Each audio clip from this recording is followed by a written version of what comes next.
I have a older Chevy pickup truck, and I was working on the brakes, had a leak, and trying to figure out where the hole is at. Started with something dripping down underneath the vehicle with it running.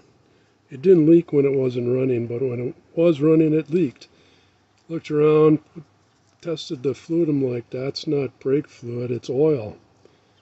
And got a flashlight, looked up and around, looked on this oil filter, and there was oil. This goes in something like about this, and there was oil dripping right off of here. I'm like, oh no, that's not good.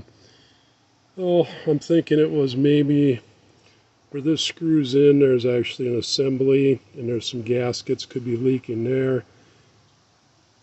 This oil, this gasket here could have been leaking. Pulled this filter off, looking at it.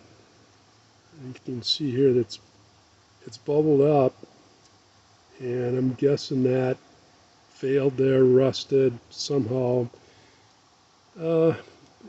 This is what was leaking. Put in a new filter, no more leak. I'd never heard of that before, but I guess definitely possible. Be sure and check out my other videos.